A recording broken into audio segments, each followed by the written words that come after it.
What's up, everyone, and welcome into the Buffalo Sports Collective. It is Wednesday, August 9th, 2023. As always, I am teammate alongside my co-host, Phil. Phil, I know you can't see it because we're still working on that type of technology, but my question for you is, and it kind of relates to your lifestyle and what you love and kind of admire, has a pirate ever gotten seasick? Oh, yeah. All the time. You think? You think? I was just, me and the missus have been running through Game of Thrones again. Fair. Oh, I guess I was thinking the Dothraki got super sick. They're not pirates, though. No. I feel like in all the pirate shows I've watched, pirates have definitely gotten sick. I mean, no matter how much you're out there and doing it, I feel like it still hits you. Are you considered a true pirate, though? I mean, all the, the Pirates of the Caribbeans and stuff like that, any of the legit people that I would consider true pirates, I've never seen them get seasick. Yeah, I mean, I don't know how much we're getting seasick in a Disney movie, but I feel like when I watched Black Sails, I feel like I feel like the sea's just real nasty sometimes. They can be, yeah. I mean, I feel like on calm seas, if you get seasick, then I don't think you'd be considered a real pirate. If, like, it's pretty, even like choppy water and you're getting seasick, I don't think, maybe you'd be frowned upon that you're throwing up all the time and probably wouldn't even make it as a pirate. But if it's, I mean, sometimes the sea just gets real nasty. Have you ever seen those videos where they're on like the gigantic sea vessels that I don't even know what it is, but they're watching waves that are, like 60 feet high just crash around them, and it looks insane? Like Deadliest Catch? Kinda, yeah. Yeah. Yeah. Yeah, I think if you get seasick as a pirate, you probably gotta look towards a different profession. Like, I don't think you're made out for sure. the sea. That's my opinion. Like, if you don't like flying, you're not going to be a stewardess, That's true. Or a pilot. Or a pilot. I'm glad we have figured this out. We have dialed this in, so you did Yes. answer my question that I had on my whiteboard for this evening. So if you want to join this riveting conversation here, you can follow us on Facebook, Instagram, and Threads at Buffalo Sports or Buffalo Sports Collective, and then on Twitter/X, because I'm still considering it Twitter because I have not updated the app yet, so I still have the bird. So according to PK's phone, it's still Twitter, or like everybody else that's updated is X at Buffalo Sports Co. Don't forget to subscribe to our channel wherever you listen to podcasts. Check out our website at buffalosportscollective.com and look for the time breakdowns in the description of the show. Phil, this is last weekend was the last weekend without Buffalo Bills football until hopefully the middle of February, beginning of February. I don't know when the Super Bowl is this year, but we kick off the first of the 3 preseason games on Saturday versus Indy at 1 p.m. How excited are you to watch some preseason football for the NFL? It's pretty boring. Preseason. I mean, I'm more excited to see the Bills. I mean, that's exciting. Yeah, I mean, the Hall of Fame game and all that kind of just puke. Exactly. Like other teams' preseasons, I could really care. I mean, for fantasy purposes, sure, I'm paying slight attention to it in a way, but I don't know. Preseasons, it's exciting for Bills, and I'm honestly like I like preseason not to watch, but I like it for the players who are fighting for their careers and fighting for their lives to kind of make a really good impression. Like watching that fourth quarter player who's on the bubble, break off a crazy run or make that huge play or block someone really well on the offensive line. I'm excited for those players. I think it's a really fun time for them to kind of be fighting it out and hoping to make that roster spot. So it's very, I don't know, it's weird. It's like a fan and an analyst. I know we're looking at camp battles and things, but like the Bills roster for the most part, yes, there's battles, but I mean, there's definitely some bubble guys, but for the most part, it's pretty locked in. But for some of these guys, like it is literally make or break their season, whether they're going to make that 53-man roster, be sent to a practice squad, or not have a job at all. So while we are not too interested in preseason because you're not watching a lot of the starters and you kind of know who the starters are and who's dialed in, it's still really important season and time for a lot of these players who are on that bubble. And I know the Bills have some camp battles to watch, and as I'm sure players and teams around the league do as well. So I don't know. It's a weird time. I mean, I'm not like, yay, we won, or the score is interesting, or I mean, it's mainly about big plays and again, like those camp battles and bubbles, and it's interesting for the Bills, not so much the league, but watching any kind of football back on TV and knowing we're that much closer to the regular season is very exciting. Yeah, I think Sean McDermott even put it on Monday's press conference that he did was he said he's pretty much not really interested in the Indianapolis Colts, and it was no shot to them. It's just he's more interested to see how his players respond and how the camp battles translate to the field battles. So that's more what I'm interested as well. Like there's some big camp battles that I think it's in the positions that we knew it was going to be going in, but I think the players that are either winning them or the players that are still in the competition might be different than some other people's thoughts and what they might have been. So my question to you is, we both will be watching the game, and it will be I think our eyes are going to gravitate towards similar things, but I think we're going to be more glued to different places on the field that we're going to be really keeping an eye on and taking more notes than other positions. So my main question is, what are you going to be really laser focused on watching on Saturday when the Bills host their only home game for the preseason? So you say that, but this is the, I don't know, third or fourth time we've talked about the Bills where you're picking all the good picks Very true. really early on. And the second I saw your list, I was like, all right, yeah, those are the big three. Great. So now I got to pick from scraps and try to come up with some things to watch. Do what I can. Yeah, no, it's all right. You pick all the good ones. I mean, it's fair. You write the show, Doc, so I mean, you get first dibs. I get it. But for me, there's a few. Dalton Kincaid for one. Ton of preseason hype about him, and like you mentioned, I think especially oddly being fantasy football players that we kind of know or are hesitant in trusting a first year rookie. I don't care where you're drafted draft pick. I mean, even Pitts, who was supposed to be this phenom, didn't really have the starting year. He didn't have Josh Allen either, but he didn't have the starting year he kind of was hoping for, and he was supposed to be kind of a generational talent. So Kincaid is up there with draft hype and camp hype and everything, we've seen and heard is that he's for real. All the beat reporters saying, they're really excited about him. So getting him in an actual game situation, hopefully, no matter who the QB is, I don't know how much Allen's going to be playing in game one or at all in the preseason. Not at all, please, no. Right. They like to get him a smidgen, but I don't think he'll really be out there. So that's kind of a part of it, is who's going to be throwing to him. But I mean, no matter who's throwing to you got to make it work. So he's a big one just to see how he handles defense, defenders that aren't his teammates, and just how he handles his first real action against a different NFL team. So he's a big one for me. The wide receiver depth, I know we have, those slot receivers we talked about that are right on the bubble between Shakir and a few of those other guys that, we're looking to see if they're going to make the slot or not, and who just those extra guys are going to be on special teams or wide receiver, and just kind of what those battles are going to look like. And then a big one for me, which I don't know, again, this is a little bit more of a question. I don't know how much McDermott's going to be coaching this entire game, or if he's going to be watching more than coaching, or what's going to happen. But McDermott, this is his first season, first time really calling plays, calling the defense, and coaching at the same time. So I'm interested to see with his, I mean, it's a big preseason for him, I would assume, to try to get adjusted to that role. And I think if I was him, I would take these 3 games pretty seriously, just trying to get a feel of what it's like coaching these players at the same time that you're trying to play call and, figure out what your defense is doing. So I hope he takes it as a big opportunity, and I think it's going to be really interesting to see his sideline dynamic when he's trying to be the head coach and also run the defense.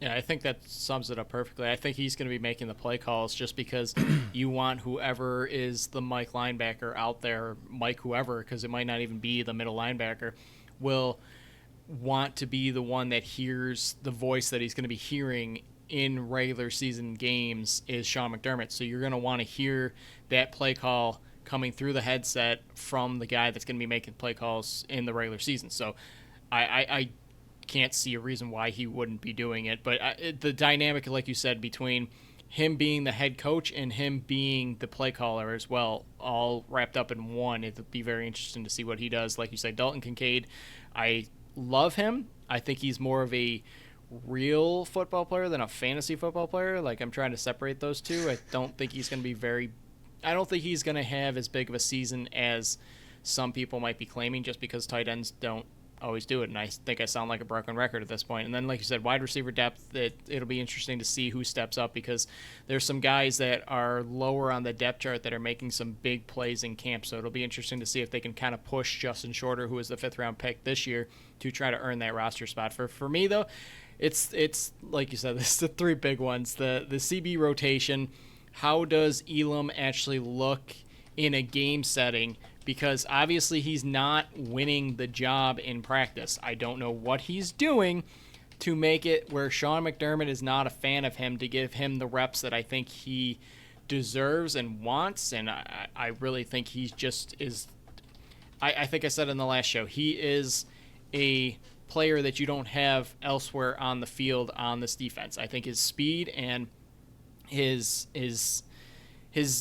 different attributes that he brings to the field, you don't get it with Dane Jackson. And we went over it last episode, so I'm not going to dig into it again. But my other one, middle linebacker, it is down to Bernard and Dodson. And I think that were the 2 that I came into camp thinking would be between the 2. I think Dodson got the edge because he's been around the team. This is his 4th year, I think. This is Bernard's 2nd year. But the high praise that Sean McDermott gave to Bernard in the press conferences recently makes me think he gets the edge. But I think going into Saturday, I think it'll be Dodson that gets the start, and then Bernard's going to, relieve him. But going into game 2, I would assume that Bernard gets the start and Dodson gets the backup. I think that's how they'll do it. And then whoever starts game 3 is probably going to be your starter. But I know they really want to get that sorted out as well. And then right guard, how does Torrance handle a legit game setting against different opponents? You've been going against the same opponents for 10, going to be close to 12, 13, 14 practices now. How does he react against a different team? He's a mammoth of a man that is going to be very difficult to move, but I think this will be his first legit test to see if he can truly earn that starting position at the right guard spot. All right, I have 3 questions for you. I'm ready. The first 2 are tied into what you were just talking about, and pretty much the same question twice.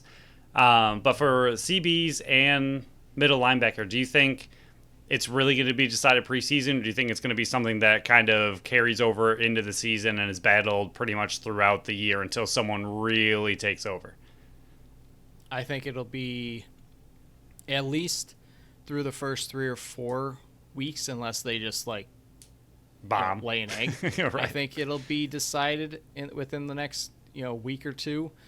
But I could also see Sean McDermott doing a little crazy things, because I think he is not happy with how the seasons have ended and how his defense has gotten shredded in the playoffs. So I think you're going to see some weird things in the defensive end this year, defensive side of the ball this year. And I'm selfishly, I know who I want to win these battles. It's Elam and it's Bernard, just because they're second-year players. I want to see if they can make that jump, and I think they bring more athleticism and more of that X factor that you're going to want on the field. You want them playing at the top of their level in the playoffs, and I think getting them the experience early on in the season will get them there. I think for both of them, it also gives you that hope of, this is the year 2 jump. What's that year 3 jump going to look like under like Dotson, who, like you said, year 4, and then Dane Jackson's been around for a little while. So I feel like those younger guys also still give you hope that they can take another elite step forward in that year 3 after year 2. Right. If they do really well, we're like, all right, they did well in year 2, but now in year 3 is where we really expect them to take off. So whereas the other guys are a little bit older and possibly are showing you pretty much what they have, whereas these younger players give you a little bit of hope that they can keep getting better. And the last question for Kincaid, not fantasy related, for the Bills themselves, just to be an impactful weapon and really be a difference maker this season, to truly just take the Bills, possibly, take their offense to another level.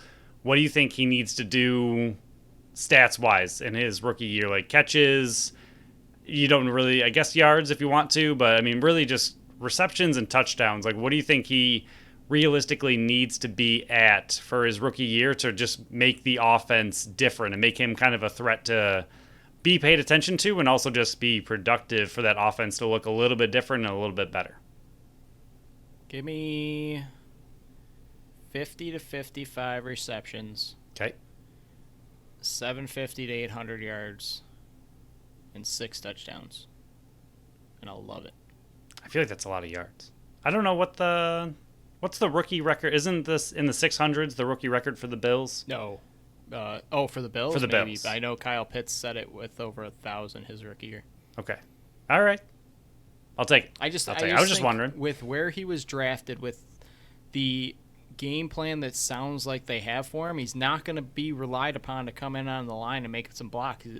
When he's on the field, he's going to be running routes. Right. So you're going to be that slot guy, that 11 and a half personnel that they keep saying, which I still hate because he's a tight end. He's not a wide receiver. If he's a wide receiver, he'd be drafted as one. I'm assuming that when contract time comes, he's going to be wanted to be considered a wide receiver to get the money. But I think with the role that we're seeing in training camp so far, and what I'm thinking you're going to see in preseason so far, they have high expectations for him. He seems like a really smart kid that can grasp concepts very quickly. He doesn't drop balls whatsoever. I know he dropped that one in the stadium on Friday, but when it hits his hands, he makes the catch. It'll just be, if he can get that line, I think you are looking really, really good with more weapons behind Stephon Diggs, since that's what you've been looking for 2-3 years now. So I don't really understand it either. As far as what classifies, I understand it in college, but when you get to the NFL, I don't understand really what classifies you as a tight end versus a wide receiver, because we see really big wide receivers like A.J. Brown, DK Metcalf, Jimmy and then Graham. you see tight ends that are big but also have the more, at least more recently, you've seen some of them have more of a wide receiver type physique where they're bigger but not humongous, really big tight ends that are blocking tight ends who can also kind of catch. Look at Kyle Pitts is the exact, kind of similarities to Kincaid, where coming in, he was kind of classified as a wide receiver tight end, like a tight end under classification, but by all measures of what he does, he's pretty much a wide receiver. He goes, he runs a ton of routes and doesn't really block, and it seems like Kincaid's going to be very similar. So I don't really understand kind of what you're saying as well, like why he isn't just considered a wide receiver at this point. And even Kyle Pitts, why is he still considered a tight end when they don't really do what a tight end does, and they're out there lining up in the slot as a wide receiver instead? So I don't really understand what and who makes that classification, but like you said, maybe for money purposes, they might want to switch to wide receiver at some point. Yeah, I know that's what Jimmy Graham did years ago when he was trying to fight that, hey, I'm a wide receiver, you're playing me like a wide receiver, I should be paid like a wide receiver, right, not a tight end. But like you said, it'll be very interesting to see. They're not super entertaining games for the average fan, but the people like you, me, the people that go more in depth and really want to see how the full 53 and the practice squad gets made out, these are the type of games to really watch for, because you're not going to get very many starters, if any, playing on Saturday. So it'll be a lot of guys that are, it's also more fun to watch because it's guys that are literally fighting for the thing that they've wanted their entire lives. So they're going to give it their all. You even saw it in the Hall of Fame game. It might have been ugly. It might have been really bad at times, but it was guys that were literally fighting for their livelihood and their dream to come true on the field, and that's what you're going to be getting. But Phil, I know this was a topic that you really wanted to talk about, and we don't have to dive into it too big, but I'll let you manage this next segment, and then we haven't talked about them in a while. So take it away with some Buffalo Sabres hope and promise. Yeah, the Sabres, I saw just on Facebook, there was a video from NHL Network, and it was, I think, just a random ad. I'm sure it's targeted to me because I like the Sabres, but it was talking about the Buffalo Sabres having the number one prospect pipeline in the NHL, and then I kind of went on a little bit of an internet binge to see what other people were saying as well, like if anyone else had the Sabres linked as the top pipeline as well. And even as far as last year, the Sabres were deemed to have one of the best, if not the best. And now I think it was Yahoo Sports just a few months ago, maybe July, so 1 month ago, also had the Sabres as the number one pipeline in the NHL. So just to hear outlets talk about their prospect pool being that incredible, when especially you've had so many graduations recently and all of your top prospects are, on the Sabres. So oftentimes those players don't really get chosen as prospects as in your pipeline because they're on the team officially. So like Darlene, Owen Power, the guys like that are really good prospects in a way because they're young, they're on the NHL team, so they don't really count anymore. So to see a lot of their first round picks already on the NHL team and roster, and for them to still have the number one NHL pipeline, deemed by some of these outlets is just insane and a huge testament to what Kevin Adams has been able to do with their prospect pool and just keeping it filled and arguably just keeping it really stocked compared to what a lot of the analysts are saying. It's just really exciting to see the Sabres have a really solid young team, almost made playoffs last year, and to know that they still have so much young talent coming up that everyone, a lot of the analysts seem to be really excited about what the Sabres still have to offer, even though a lot of these players have graduated. So just really cool to see. Just a little bit more excitement for the Sabres, especially in the offseason where you're not really talking about them too much. It was really cool to see a kind of random video and NHL Network have us as the number one prospect pool in the entire NHL. Is just crazy. I didn't think I knew it was good. I didn't think it was that good, and just really exciting to see for the Sabres' future. Yeah, I won't dive into it too much, but that's kind of what we've been saying about this is the first time that we've seen the light at the end of the tunnel and aren't just assuming it's the train coming right for our head. But you look at the team, how it's made out now, you might be saying, hey, they should have added a goalie. Hey, they didn't really address their defensive core. Even if you drop all that, the team that they had last year was a point out of the playoffs. Well, technically 2 points out of the playoffs. They were a point out, but even if they tied, they wouldn't have made it. So 2 points out of the playoff spot. But the players in their prospect pool aren't really gonna be on the NHL team next year. That's what's so insane, is that the team that they have right now is just so young that the players that are coming up along, there's just not a big spot for them right now. I mean, Zach Benson, Yuri Kulik, who I thought might have a shot right now. Devin Levi will be on the team. He's not going to be on this list next year. But then you got Savoy, you got Rosine, you got Oslin, Wahlberg, Ryan Johnson, who's going to be making a nice run down in the AHL level, Neuchef, Poltapov, all these top-level guys that are not just top in the system, but you see those risks that we said that Kevin Adams should be doing to kind of take this team to the next level, and drafting those guys that are falling on the board because they're not sure if the Russians are going to come over here and sign. And he's been making those moves, and the guys have been signing and playing in Rochester. What I'm so interested, and I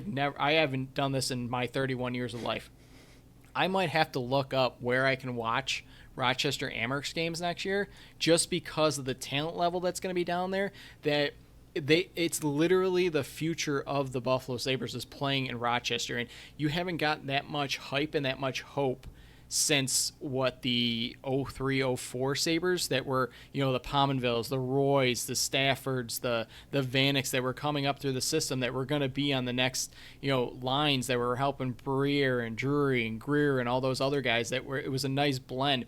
My biggest thing moving forward, though, okay, we don't have to dive in this too deep. I know I'm probably going further than we thought we were going to, but you love the Sabres. I do. You can kind of see how I just go off on tangents here. Kevin Adams has replenished the prospect pipeline. They're, you mentioned it, the top in the NHL. What do you do with all those pieces? Not all those players that I listed will wear a Buffalo Sabres uniform in the regular season. You're going to have to start making moves. There's just not enough roster spaces for all these players. Now, yes, not all these players are going to pan out. Not all these players are, going to be in the NHL. You see it year after year after year. NHL is very tough. It's similar to the MLB where, the players just take a while to get here and some of them just don't work out. It happens. What is Kevin Adams' next move to improve the big league club using the pieces that he has down in the minors and all these prospects? Because yes, you can have the top prospect pipeline in the entire NHL, but you could also, though none of those guys have to pan out. I'm assuming most of them will because, I really like a lot of them and a lot of analysts love them, but it doesn't always work out. You take advantage of the system now, and I'm not saying you have to go move any of these guys, but you can move 3-for-1s. 3 of the prospects, go get one top player. And I know I'm not saying speed up this process kind of like Tim Murray did, but you can also, make some moves without jeopardizing your entire future moving forward. Yeah, I think some of these guys, especially some of the younger first top 10 pick forwards, are going to be there because I think there's still a lot of turnover that the Sabres can do on their actual roster. I mean, Opozo, yes, he's great for what he does, but how long is he going to be here? Olofsson, surprised he hasn't been traded yet. I'm sure that they might be looking into that as Jack Quinn well. Injury that Olofsson's still here. Exactly.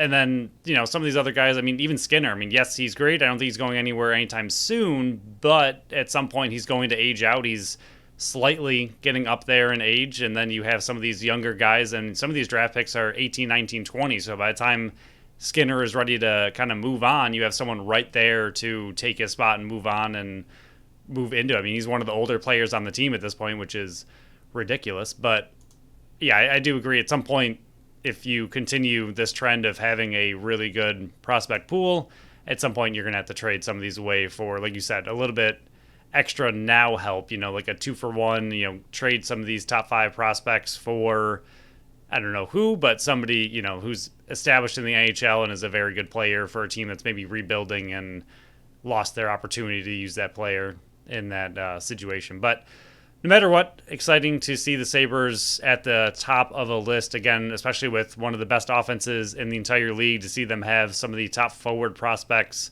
in the NHL is just crazy and very exciting. So, Phil, we will move on to our Fantasy Blitz. We're going to try to trim this down like we didn't do last week, but we're still working on it. That was our introduction back to Fantasy Blitz. Well, our fantasy segment now called Fantasy Blitz. So, Phil, who is your bust for the draft season? And for all of those just getting into fantasy, we're going to try to be those, the fantasy for dummies, I guess we can call it. Bust means you're going to draft a guy and he's not going to pan out to be what you thought he was going to be. So, Phil, who is the player that you think is going to bust at their current average draft position that you just don't think is worth being drafted where he is being drafted currently? Yeah, we use Sleeper for our ADP and where they are, but you're going to want earmuffs for this one, I think, possibly. But I am going to go with Breece Hall. He is the He's the 11th running back currently off the board, 27th overall, and to me, it's how expensive he currently is going. The price is just really high for a guy coming off an ACL injury. He's currently on the PUP. He's not even practicing with the Jets yet. They are hopeful and optimistic that he can suit up for week 1, but even that, I mean, optimistic and hopeful in the NFL, we've seen, how many times have we been told that someone's going to start week 1 and they don't play until week 4, but even if he does play week 1 and he's not 100%, that's already, eating into a little bit of your fantasy football season. And the bigger thing to me with him is not only is he coming off an injury for a running back that is very tough to come off of, but even if he's 100%, the Jets start their season with the Buffalo Bills, the Dallas Cowboys, the Patriots, the Chiefs, the Broncos, and then the Eagles, all before their week 7 bye. It's just a gauntlet of really solid defensive teams that you're going to have to slug through with a new quarterback. Yes, he's a very good quarterback, but it's still a new offensive system against some very, very good defenses. And if you're telling me that Breece Hall is really not going to get going until week 8, I think that is a very scary player to draft where he's going. If he falls a little bit because of his injury, or you can get him somehow in the second half of the season, I think he'll have a good second half and still overall have a good season. But for his current draft price, where he's going overall, and that first 6-week stretch that the Jets have to go through, it looks rough. And then after that, you're still playing Miami twice, you're still playing the Patriots again and the Bills again. It's just not a good schedule for the Jets, and he's coming off a rough injury. And again, the price, more than anything, he's just too high right now. I hate that you're right about all of it. I can't add anything to it because everything that you said is exactly the dilemma that I've been having. So do you want to explain why you were upset with Breece Hall? One, because I drafted him in the 4th round last year, and then he was taken off. He was doing a superstar move. I just added Joe Mixon, and then Breece Hall goes down, and I have to try to replace him as well. So it definitely hurt. And now I'm debating whether or not I can use a keeper spot on him because of all the reasons that you said, where I'm not expecting him to be the Breece Hall of last year, weeks like 1 through 7, but am I going to get last year's Breece Hall weeks 8 through 16, 17? I don't know, and that's the biggest risk because usually players don't respond well and don't reach their normal pace until the following year. Right. Yes, he's super young, but I agree with everything you said, and that kind of ties into sort of your reasoning for not drafting him where he's being drafted is the same reason that I'm not taking this guy where everybody's drafting him. Jahmyr Gibbs, the rookie, his current ADP is 35.6, and he's the 14th RB off the board, which is insane to me because not just because he's a rookie, because you see rookies star in this league all the time. It's because he's the second running back for his team. Yes, he's going to be the receiving back, but Phil, give me David Montgomery, more than 35, 34 picks after him, who's being drafted as the 30th running back, who's going to get all the goal line touches, who's going to get the between the 20s and then in the red zone, the nice zone where you get points for scoring touchdowns. Give me the late round pick of David Montgomery over drafting Jahmyr Gibbs, where I think he could possibly finish. You're drafting him at his peak, where you're drafting David Montgomery at the floor. Now, he's not going to be a touchdown role in the red zone. He's going to get the DeAndre Swift role of last year, which has value, but he's super talented. But at that ADP, again, you're drafting him at what you're hoping he can be rather than what he will be. That's his peak, I think, is RB14. There's just too much risk for me there. If he was being drafted as like the RB24, like a late RB2, give it to me. But right now it's just he's too rich for my blood. Yeah, I think the only real thing with him, their offense was incredible last year. Right. But at the same time, I'm trying to figure it out right now. I'm trying to look it up where they finished defensively. So they were 28th, if I'm looking properly. They're 28th in the league in points given up, and then they were a really high-flying offense. So I know, because I had him, Williams did incredible in that goal line role. So I do agree that Montgomery later would be a little bit easier to pick. The only thing that I think Jahmyr Gibbs is really going to take off in is if Detroit is behind in a lot of games and they go into a lot of passing game scripts, then he's going to be taking off with all of those dump offs and just all those plays of just the passing down role, exactly like you said. But if this team that has a really good offense can get their defense even slightly better and they're playing in favorable game scripts a little bit more often this year, then Montgomery is going to be used a lot more and kind of be the guy to have. But if they fall behind and their defense is still terrible and their offense needs to keep up, then Gibbs might be exactly what you're hoping he is. But exactly like you said, you're drafting him still at his ceiling, not really as a value. And again, it really all comes down to price, and that's what both of us brought up without really knowing who we were going to talk about. But I think a lot of the fantasy football draft is simply price is a lot of what you're kind of looking at is, if you're drafting the wide receiver 10 and you expect him to finish wide receiver 10, well, that's not really a value. You're hoping at best he finishes exactly where you drafted him, whereas if you draft the wide receiver 20 and you're hoping that his ceiling is wide receiver 12, then that's a much better value pick in that situation. So it's all about drafting the value and where it is. If he starts falling because everyone has the exact same thoughts that you do, then maybe he's a value a little bit later in the draft, and we went over our time again.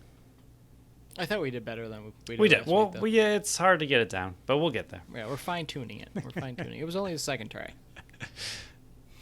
So we will move on to our final segment here, which is our final segment all the time now.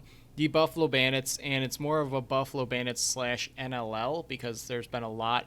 Free agency opened last week, Wednesday. We recorded our show Monday night like we do, and we're recording Monday night right now. But a lot of things happen between, our recording and when it airs, and then when it airs through now. We got like a full 7 days to tie into one little episode here. So a lot of things happen. And with the Buffalo Bandits, we had 4 signings. And I did say on the episode, and then it happened on Tuesday morning, that more things happened. Nick Weiss, Justin Martin, Bryce Sweeting, and Carter McKenzie all signed 1-year deals. Adam Bomberry was qualified. So, Phil, I guess real quick, those 4 signings and then Bomberry being qualified, he was the last RFA out there. Nick Weiss was going to be a UFA. He got signed right before, actually, I think it was the day of free agency opening. Justin Martin, Bryce Sweeting were both RFAs, so they, they still had their rights with Buffalo, but anybody else could have thrown out any offer sheets there because they weren't qualified. And then Carter McKenzie was on the practice squad, so he became a UFA. So getting him back, which I was very happy about because I thought he was playing very, very well. And then you got Dylan Robinson back. You kind of took his spot. He went down to practice squad, all that stuff that happened. But I guess what are your thoughts on those 4 signings? They really shored up their defense once again. I mean, all those guys are pretty much defense. Even Priolo getting signed. I know we talked about it in the last episode. It already happened. But their defense is really what they are focused on re-signing right now. And I think those were a lot of the guys that were available to sign. So overall, really good to see the core of that defense come back, and especially with players. I mean, I'm probably more excited about them just because they're a little bit newer, like McKenzie and like Bomberry. It's really great to see both of those players back. I agree that McKenzie, I thought when he was out there, played really well. Would have liked to see him a little bit more, but their defense is pretty stacked. But in general, when he was called upon, I thought he did really well, so really good to see him back. And then Bomberry, same thing. I thought he was a really good trade acquisition in the middle of the year and a really good lockdown defender, so really happy to see him back as well. And then obviously your veterans in Weiss, Martin, and Sweeting, all good to see back. So just really shoring up their defense. And I mean, it was obviously an extremely good lockdown unit last year, and they are looking to run that back. I think it leaves not much room for players on the outside to get signed, any free agents. There's one in particular that's still out there that I have very little hope that the Bandits will sign, but really he's still out there. So, I mean, the fact that he's still out there, Kyle Rubish, just makes me want him for the Bandits. And the fact that he hasn't signed yet is keeping that door slightly open. But a lot of these signings close it a little bit at the same time. So we'll see what happens. But it's really great to see the Bandits re-signing all of their own. I know they had a decent amount that were available as UFAs, RFAs, whatever you want, whoever was available in whatever way. It's really good to see them bringing a lot of them back, especially this core of the defense, but also McKenzie and Bomberry, newer additions last year. Good to see them return as well. Yeah, so that sits with 3 more UFAs that the Buffalo Bandits have out there that were on their team last year. Kyle Buchanan, Ethan O'Connor, and then the one and only Matt Vince. And then the other thing that we really got to remember still is the Buffalo Bandits had a lot of draft picks last year. They had 3 first-round picks. They only signed 1 of them. And Zach Belter and Cam Wares are still out there, 2 first-round picks from last year. You got Christian Watts, Austin Bloombergs, and Ryan Sharkey, who were, you got Sharkey was a 5th, and then Bloombergs and Watts were, Sharkey was a 4th. I'm butchering all these numbers here, Phil. Sharkey was a 4th, and then Bloombergs and Watts were 5th-round draft picks. So it'll also be interesting to see if and when those guys get signed to deals, bringing them into training camp as well to kind of see what goes on there, because Buffalo has a lot of draft picks as well. They got a 1st, a 3rd, a 4th, a 5th, and a 6th, and then next year they got 2 first-round picks, including New York's one from the Noseworthy deal. So the Buffalo Bandits are stock full of young prospects and young trade assets, I guess you can call them, and I know we talked about like this all year last year where they had 3 first-round draft picks and then they used them all, and I was definitely going into the draft thinking there's no way they're going to use all 3 first-round draft picks and select guys for their own, and they did it. And I really liked all the direction that they did. They went big on defense. It'll just be interesting to see if they do it again or if they kind of use some of these pieces to build and try to improve their title defense coming into this year. But Phil, there was other moves being made, and I guess we can go over the signings really quick before we go over the massive trade that went down on Friday, because I have strong opinions on that. Nick Rose, Corey Small, and Billy Haustrauser, I get to say that 3 or 4 times this year, all signed 1-year deals with The Rock. Joey Capito is back with Colorado. Casey Jackson left San Diego and signed with Vegas. And then, Phil, what Vancouver is doing with Kurt Malowski is really good. They're shoring up their defense. Matt Beers and Ryan Dilk signed with Vancouver, leaving the Rush in the dust. Yeah, the Rock ones were not surprising, but Corey Small coming back Right. is a big one. Nick Rose, obviously a big one. And once that Nick Rose signing went down, I think they signed, Rose and Vince signed pretty similarly times last season. I don't know why I couldn't say similar times last season. And I was hoping that would follow again this year, but so far Vince has not made up his mind. So we'll see what happens there. But Cupido was another one that I was hoping, again, being out west, I didn't have much hope at all that he would go somewhere else, but he would have been a really cool one to come to Buffalo, just what he brings to a team. So if he's healthy for Colorado, that's going to be another big addition to them if he can actually find a way to get on the field and kind of return a little bit to the form that he's had in the past. He's a very solid transition player, so that can make Colorado a little bit scary. And like you said, Vancouver making a lot of big moves this offseason, as are the Rush. I mean, I know the Rush didn't do anything to lose those free agents in free agency, but the Rush are also completely overhauling their roster. So both of those rosters, I think, are arguably the two that are going to look the most different from this offseason. The Rush and Vancouver just all over the place with what they're doing. And then we had that massive trade, which also switched up some teams. Yeah, we'll go over the massive trade now. Connor Farrell went from San Diego to Rochester for 2 draft picks. They are shoring up their face-off man. Phil, what is your thoughts on that massive deal that happened in the NLL?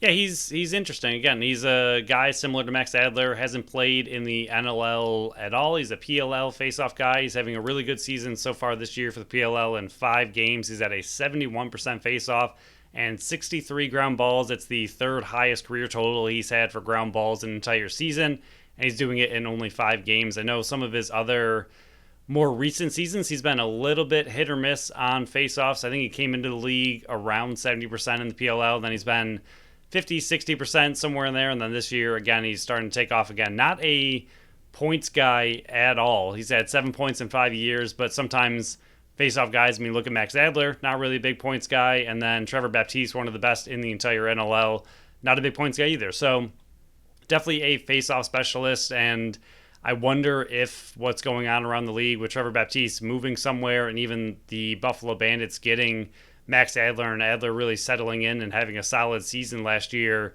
made Rochester want to go out and find a player like this to be a face-off specialist, because I think they were a team that was lacking that position quite badly. So interesting from a standpoint of you and me that, you know, we have our feelings on face-offs that they are absolutely important when they're important, and throughout the game they are less important. But that doesn't mean having a guy on your team that can do it at a 70% rate isn't extremely important, especially when you get to overtime, you get to those late game moments where you absolutely need to win that face-off. It's great to have a guy you can rely on. So big move from Rochester. I mean, the picks that they had to send away aren't super big picks. I mean, to me, I don't know, I don't want to compare it too much to the NHL because I really don't like that draft, but it seems like just because the NLL is a smaller league, that some of these, you know, 4th, 5th, 6th round draft picks, you just don't really get to see all that often because there's so many players trying to fight for only a few spots in the entire league. So it's hard for some of these back end round players to really make an impact and matter all that much. But at the same time, the draft has so much talent from all these players trying to get into the league. So sometimes those 4th, 5th round pick guys can be a big difference maker to your team. So I don't know. On one hand, I don't really care that, like, from a Rochester standpoint, I don't think they did too much they didn't give up too much, but at the same time, sometimes those picks can matter at the end. But just interesting to see Rochester really go after a face-off specialist, something that we've seen, I guess, a shift towards in the NLL a little bit more than we expected. So, Phil, I was just kidding. That wasn't the big deal. The big deal happened on Friday night, and it was a 3-team trade between New York, Philly, and San Diego. And it hurt my brain, not just reading it because there's 3 teams involved, and that rarely happens in the NLL, but just what the heck the one team's doing. I'll run through it really quick because I know everybody out there knows it, but we'll just, go break it down again. Kyle Matisse, Matt Anderson, the 32nd overall pick and a 3rd round pick in 2025 went to New York. Scott Dominey, Mike McConnell, and the 18th overall pick went to Philly. And then Trevor Baptiste, which is the biggest name in this deal for most people, the rights to Kyle Jackson, and it's rights to Kyle Jackson because he's an RFA. He isn't signed with the team yet. He doesn't have a current contract, so it's just his rights. And the 22nd overall pick go to San Diego. So to break it down even further here, Philly traded out Kyle Matisse, Trevor Baptiste, Kyle Jackson, and Matt Anderson. San Diego sent out Mike McConnell, the 32nd overall pick, and a 2025 third-round pick. And then New York sent out Scott Dominy and the 22nd overall pick. Phil, I was very excited to see what Philly was doing early in the offseason. They were able to, extend Zach Higgins. They were able to bring back Mitch Jones on a 2-year deal. They were able to bring in Holden Cattoni. And then they just do this. And I understand that Trevor Baptiste wanted to go out west. It was a trade request to go out west for his style, his lifestyle, and his personal affairs, and that's everything that's going down with the NLL. I understand it. They have separate jobs. They have separate lives outside of this. They have secondary jobs. It's a part-time league. I understand that. But my God, Phil, they got raked over the coals in this one. I don't understand it from their perspective. I thought all the moves that they were making were to improve and go for a playoff run in this season. And then everything that they just sent out the door is like, no, we were just kidding. We're going to be half in, half out. It doesn't make any sense to me. I actually like it more than you do. But in your breakdown, this is a question. Who sent Philly the 18th overall? Because you have New York sent Dominy in the 22nd to San Diego. Well, obviously the 22nd went to San Diego. Dominy went to Philly. But how did Philly get the 18th overall? Do you know? Or do you want to look at it? I'm going to pull that up right now. Okay, you look it up. I think Dominy is a really solid player. I think he's arguably the best player in this entire trade. I know Baptiste would be... The Seals sent the 18th overall pick. I'm sorry to cut you off. I found it really quick. So the Seals sent the 18th and got the 22nd. So they moved back 4 spots. Okay. I think Dominy is actually a really good player. He's young. I think Baptiste is the best player out of all of this trading. I think New York, I'm not really sure what they were doing in all this. I think Dominy's better than what they received. I think Mike McCannell is young. He's just an okay transition player. I think he's, got some room to grow. And then the 18th overall to Philly was the best draft pick that was traded between all these teams. Baptiste is really tough to lose. Kyle Jackson, I looked into him a little bit, and if it's the right Kyle Jackson, it doesn't look like he would have any remote interest in going to San Diego. He is pretty much out of the NLL because he's coaching high school lacrosse at this point in Connecticut, and that is the same time as the NLL. So he chose for his job and his family to kind of take off from the NLL, and he's still playing summer lacrosse for the PLL and the Chaos. So I can't imagine him remotely wanting to uproot any of his life and go to San Diego, which isn't even close. So I don't know. That one's very confusing to me if it's the correct Kyle Jackson I was looking into. I don't really understand that one at all. But I don't know. I think to me, New York was the one.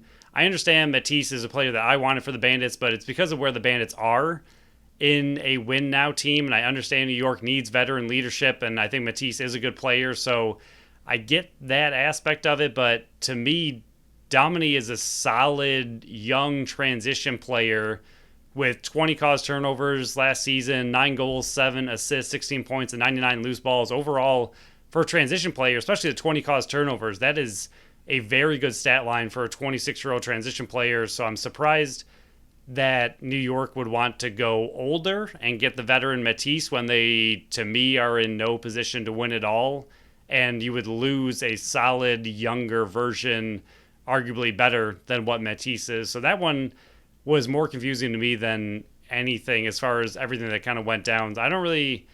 We don't know anything about Matt Anderson. He was 33rd overall last year, so hasn't really been in the league yet. Then they got the 32nd pick and the 3rd.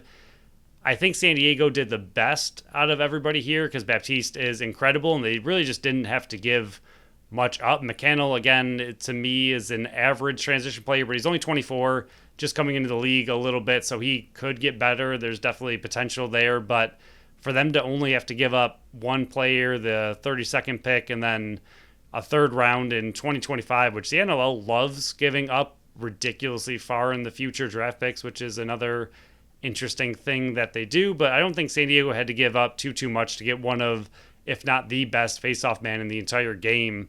But I think what Philly did with Domini is perfectly okay. I like him quite a bit. I don't think I would have loved giving up Baptiste, but like you mentioned, he wanted to go out west for his life, and if that is kind of going to force your hand, I don't think Domini is a terrible return, but you'd still want something, to me, a little bit higher in the draft capital in a return for him.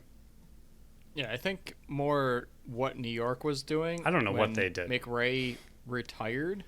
They were looking for their next captain, which I understand, Domini is younger and more. I don't think he's reached his potential yet, where Kyle Matisse is kind of like at the peak of his career, more on the downslope rather than the upslope right now, which that makes sense. But I don't. It doesn't make any sense from Philly's perspective for me. And I get where you're coming from, where you're kind of traded like, hey, Matisse, you got younger with Domini. I get that. Right. And I understand that Trevor Baptiste wanted to go out west, which makes it tough. But it's similar to like the Buffalo trade with Mitch Desnew with Toronto. Yes, he wanted to go to Toronto, and that kind of forces your hand, but you need something out of the deal. I mean, is there any pieces out of that Mitch Desnew deal that are left? I know they got Justin Gutterding. I think that was the deal, but he has yet to sign a contract with Buffalo. I think they got a draft pick or two that as well. Sorry, looking at it right now. If it was a first-round pick to the Bandits, and then Sorensen and Toulette. That's what it looks like. So, Toulette, Toronto sent Brock Sorensen, Alec Toulette, and a first-round pick. Do you know when that first-round pick was? I think it was this year. I'm pretty sure the pick becomes a 2020 first-round pick if Georgia opts to take Toronto's 2022 pick instead of the oh my gosh. So it might have been the 2022 first-round pick, depending on what Georgia did. Yeah, I'm pretty sure New York, or they pushed it to this year, because that's why we had three. We had one of them for I can't remember who it was for the comp pick, which ended up being 19 with Belter, but it was either Wares or Dylan Robinson. So you got either Wares or Robinson with Toulette, who has been on the holdout list for 2 straight seasons, and then Sorensen, who they ended up flipping and trading out. So you did that for Mitch Desnew, who's ended up going out and winning the Defender of the Year. And I understand. I get it. It's the NLL. You can only do so much, and you accommodate the players as much as you can. And I'm not trying to get into the Buffalo deal whatsoever, but it's just you got to get something for one of the best face-off men in the entire league, and you got peanuts for him.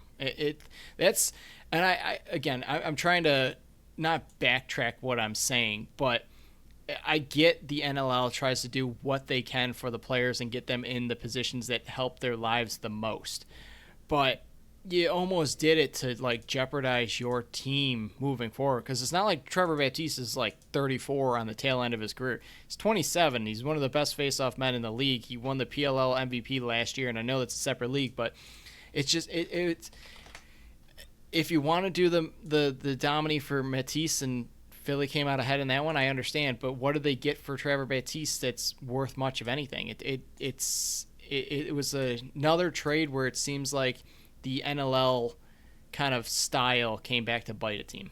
Yeah, and I think it's something that I don't think would actually happen. But I think in these situations, there should be some kind of player pool or something that like kind of goes to the league in a way. Like this player would like to be traded, again, like east to west, something like that, where they want, they got a job out west. They need to go out west in order to continue in the league. It's a player like Baptiste who, as the NLL, you don't want to lose a player like that because they're trying to change jobs. I think the NLL almost needs to mediate that in a way where, like, a player of his caliber needs to have, I mean, we've kind of talked about it in fantasy football where you go and look at like what a player equals in a way. Like, okay, like this player is an 84 overall, and that would equal, like a first round draft pick or a second round draft pick. Like they almost need some kind of trade board as to what a player of Baptiste's level, if he's forcing the team's hand to move, that, you have to get this kind of return back. I don't think that would ever happen because then that's the league stepping in a little bit too much, arguably. But I agree that for a player of his level, I don't think you got the return you'd really want or are looking for. I mean, they didn't really get any additional draft pick, did they? No, because they sent out. They get the 32nd overall pick. They added 2 picks, one in 2025 and the 32nd overall pick. Wait, you're talking about New York? You're talking about Philly? Oh, I'm sorry, that's New York. I apologize. They got the 18th overall pick. But what they added 1 pick, the 18th overall pick, which was a comp pick. So it's really like 3 picks after the first round ends. I'll say one and a half, a first and a half round pick. Yeah, I don't know. Yeah, it's a tough one, and as Bandits fans, we kind of understand with that Desnu pick. And again, he went on to be Defender of the Year, and even when he got traded, he was, I think in the article I just read, the IL Indoor had him as the number 2 defender in the entire league, and you got a conditional 2022 first round pick for a player that, even if you got the first overall pick, you're probably not getting a return on arguably the best defender in the entire league. So really just unfortunate for Philly. Like you said, you liked what they were doing, and then something like this happens. And I feel like we're speculating a little bit as far as what Baptiste's, kind of thoughts were about going out west. But given Philly's kind of response to the trade, it seemed like it was a little bit shady of a comment, and it looked like it was a little bit forced that he had to go out west to kind of accommodate the player, which is fine. Like you said, I'm all for the NLL trying to accommodate the players while they don't quite make what they can to have only one job. Most of them do have 2 jobs, so you kind of got to do what they got to do. But in the end, the team that has to trade that player oftentimes ends up on the losing end, like the Bandits and like Philly. So unfortunate for Philly, was making some good moves. Congrats to San Diego, who took advantage of a good situation and got an incredible player. Yeah, San Diego's, they were scary last year and they got bounced in the first round, but adding a guy like Trevor Baptiste to that collection of players they have right now, it's a little scary. I'm happy they're out west. Finally, Phil, the West is loading up. Right. I mean, all last year you were seeing the East just, Corey Small comes over and you got Mark Matthews that came over early in the offseason, and yes, Kevin Crowley went out west, but it felt like the East was just loading up and loading up and loading up. And there is one person right now that I think woke up Friday. Well, I guess woke up Saturday would be, because they traded it on Friday. Woke up on Saturday and went, whoo, doggy. And that is Max Adler. He does not have to face Trevor Baptiste twice a year anymore, having to go out west. The only time you're going to have to face him more than once in a year is if you face Toronto or San Diego in the finals. And I think he's sitting there going, all right, I know I can match up well with Trevor Baptiste, but, now that I don't have to, it's no sweat off my back. Yeah, I'm not going to be able to look it up fast enough, but I wonder, maybe for next show, we can look up how, what's his name, Farrell has done against Max Adler in the PLL. Right. And see if they have some similar stats, because one went out and one came in. So, yes, Baptiste is gone, but we don't really know what Farrell's going to do as far as transitioning to the NLL, but he has another face-off specialist to deal with over in Rochester now. So we'll have to look up to see if they have any stats against each other and see what those kind of look like. Yeah, again, I understand, and I actually appreciate what the NLL does for these players. I mean, a lot of times 100%. The teams can just go, screw you. I don't care that you're out west and your whole livelihood's out west. You're on Philly. We have your rights. You're signed under contract. We're keeping you. I definitely appreciate what the NLL does and the teams do to accommodate these players, and I think it sets a good precedent and a good bond between both the players in the league and the teams. It's just, I really hope that in my lifetime, and hopefully sooner rather than later, that we can get to a time where this is a full-time league and you don't have to more accommodate these players to live and play in the same, region where, it doesn't come back to bite some of these teams. That's my hope for the league, because I love the league so much and I love the game so much. That's my hope. I really hope I'm not dead before we see that day. In one of the games last year, Max Adler won 11 faceoffs compared to Farrell's 6, so we're off to a good start. Good start. But Phil, I know we're running a bit, right on the border of when we want to quit. So I did have a summer breakdown on some of these players, but I think I'm going to push that to next show. So there's a little teaser for you. So if you have any interest in seeing what the Buffalo Bandits players do and how they're performing in the off season and in their summer league, stay tuned for next episode, because that's when we're going to air it. So Phil, is there anything else this episode you want to bring up before we shut it down and go watch some preseason Buffalo Bills action? I was going to say, happy Buffalo Bills preseason first game, only home game this year. Whoopee. I think it's Kids Day too, so there should be a ton of kids. Well, there's only one home game, so I'd hope it's Kids Day. I would hope so too. I mean, I guess I would hope. I don't know. I'm not a big kids person. I tolerate kids. Wow. There's a reason I'm not having kids. It's getting deep. It's getting deep. It's getting too personal. I've got to shut it down. So thank you all for listening to another episode of the Buffalo Sports Collective. Follow us on Facebook, Instagram, and Threads at Buffalo Sports Collective, and on Twitter /X at Buffalo Sports Co. Visit our website at buffalosportscollective.com. Subscribe to our channel wherever you listen to podcasts, and make sure you leave us a review on Apple and Spotify. Until next time, bye-bye.